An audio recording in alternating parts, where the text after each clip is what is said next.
धाकड़ खबर, बेखौफसुमा बेबाक अंदाज। धाकड़ खबर के न्यूज रूम से मैं आपके साथ हूं अकरम रईस खान। कल एक खबर से आपको रूबरू कराया था जिसमें बताया था कि उत्तर प्रदेश के अंदर संजय निषाद किस तरीके से राम का अपमान कर रहे हैं, उनके जन्म को लेकर विवादित बयान दे रहे हैं और सत्ता में बैठे भगवाधारी साधु आदित्यनाथ योगी यशस्वी मुख्यमंत्री उत्तर प्रदेश के उनका खून नहीं खोल रहा है, वो पूरी तरह खामोश बने हुए हैं। यही नहीं, जो छुटभैया भगवाधारी हैं या छुटभैया भगवा गैंग के लोग हैं, भाजपाई हैं, जो सड़कों पर उतर कर रात दिन आतंक मचाते रहते हैं, कभी इसको मारते हैं कभी उसको मारते हैं, वो भी कहीं गायब हैं, कुछ नहीं बोल रहे हैं। और मानो भोंपू मीडिया और उसके दलाल चाटुकार दंगाई पत्रकारों को तो पूरी खबर को लेकर, पूरे मामले को लेकर सांप सूंघ गया, वो भी बोलते हुए नहीं दिखाई दे रहे हैं। अगर ये खबर आपने नहीं देखी है तो डिस्क्रिप्शन में और आई बटन पे इसका लिंक लगवा दे रहा हूं, विस्तार से इस खबर को आप देख सकते हैं कि किस कदर खामोशी छाई हुई है राम के अपमान के बाद। लेकिन अब बात करने जा रहा हूं गाय की मौतों के बाद भी लगता है आदित्यनाथ योगी का खून नहीं खोल रहा है। तस्वीरें बरेली से आ रही है। यहां एक सिटी शमशान घाट है, उसके बगल में गौशाला बनी हुई है। बताया जा रहा है 40 दिनों के भीतर 29 गायों की यहां दर्दनाक मौत हो चुकी है, 40 दिनों के भीतर। लेकिन प्रशासन बेशर्मी से बैठा हुआ था। प्रियंका गांधी ने ट्वीट किया एक खबर को और सवाल उठाया कि आदित्यनाथ योगी जी आज मथुरा जा रहे हो, वृंदावन जा रहे हो, और मथुरा वृंदावन ने ही लोगों को, पूरी दुनिया को गाय की सेवा करने का संदेश दिया है, क्या इस बारे में भी कुछ बोलेंगे? उसके बाद यहाँ के जो डीएम है मानवेंद्र सिंह, जो किसी जमाने में फर्रुखाबाद में हुआ करते थे और पिछले साल उनको कुछ काम नहीं था, अजान की आवाज़ बंद कराने के लिए, लाउड स्पीकरों पर रोक लगाने के लिए अपनी कार्रवाई करते हुए दिखाई दे रहे थे। देखा होगा ना आपने, प्रज्ञा सिंह ठाकुर कह रही हैं सुबह साधना टूट जाती है, 4 बजे 5 बजे अजान होने लग जाती है, वही काम ये कर रहे थे। तो अब प्रियंका गांधी के ट्वीट के बाद ये हरकत में आए हैं, पहुंच रहे हैं, मौके पर जाँच कर रहे हैं। जो वहाँ पर गौशाला चला रहे हैं वो बता रहे हैं कि तरह तरह की बीमारियां चल रही हैं, मुंह पका, खुर पका, न जाने क्या क्या बीमारियां बताई जा रही हैं। लेकिन कुल मिला के ये कि पहले राम के अपमान पर खामोश और अब गायों की इनके दौर में मौत, इस पर क्यों खामोशी है? कुछ चीज़ों को देख लीजिए, फिर आपके सामने कुछ बोलती हुई तस्वीरें दिग्विजय सिंह ने जो सवाल उठाए हैं उसके जरिए रखने की कोशिश करूंगा। क्या कहानी निकल के आती है पूरे मामले की।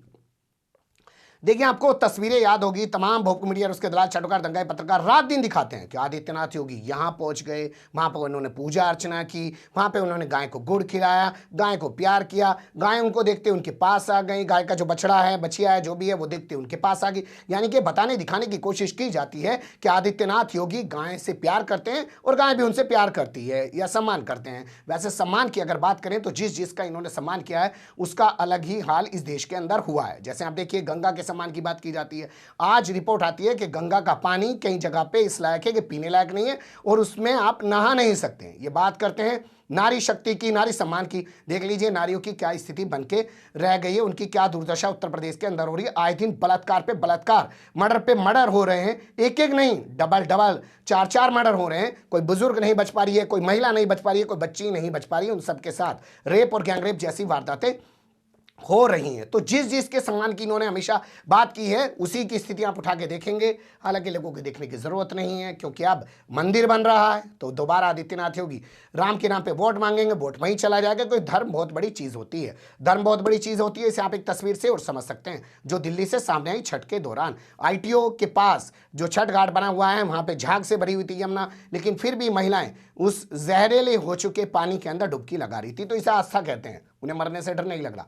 धर्म बहुत बड़ी चीज होती है। जो भाजपा बढ़ा रही है, दिखा रही है, उसे पता है धर्म के सामने कोई विकास मुद्दा नहीं है, धर्म के सामने किसी का मर जाना मुद्दा नहीं है। धर्म सबसे बड़ी चीज है, धर्म के नाम पे वोट मिल सकता है। तो वो अपने आप को गाय प्रेमी दिखा रहे थे, लेकिन उनके दौर में लगातार गायों की किस तरीके से मौत हो रही है। हालांकि ये वो सरकार है जिसने शराब पे 2% का सेस भी लगा रखा है ताकि जो गौशालाएं बनाई गई हैं उनमें चारा पहुंचाया जा सके। तो शराब का टारगेट तो बढ़ा के 28,000 करोड़ से 34,000 करोड़ कर दिया है रेवेन्यू का।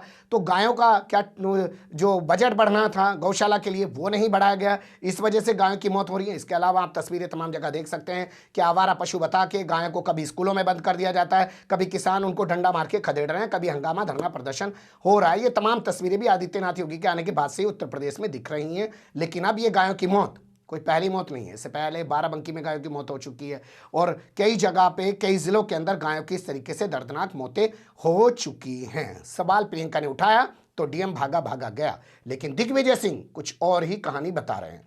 दिग्विजय सिंह का कहना है कि जो लोग हिंदुत्व की बात कर रहे हैं वो असल में हिंदुओं के खिलाफ हैं, वो हिंदू धर्म के खिलाफ हैं। हिंदुत्व से हिंदू धर्म का कोई लेना देना नहीं है। और ये लोग रात दिन बात कर रहे हैं कि सावरकर महान है, सावरकर वीर है और सावरकर ने देश के लिए सबसे बड़ा काम किया। लेकिन वो सावरकर तो गाय को एक पशु मानते थे और गौ मांस खाने से भी इनकार नहीं करते थे। तो क्या दिग्विजय सिंह ये बात बोलकर भारतीय जनता पार्टी के नेताओं पर सवाल उठा रहे हैं कि रात दिन गोमाता करते हैं, लेकिन पर्दे के पीछे कुछ और ही कहानी है इनकी सावरकर की तरह? ये अलग बात है, सावरकर की खुली कहानी थी, इनकी खुली कहानी नहीं है। पर सुन लीजिए जो भी कह रहे हैं दिग्विजय सिंह। तो शब्द के बारे में मुझे इस बात का दुख है कि मीडिया भी हिंदुत्व को हिंदू धर्म से जोड़ता है, जबकि हिंदुत्व का हिंदू धर्म से कोई लेना देना नहीं है,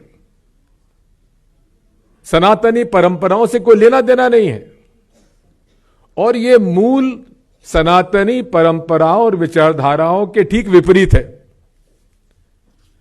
सावरकर जी कोई धार्मिक व्यक्ति नहीं थे।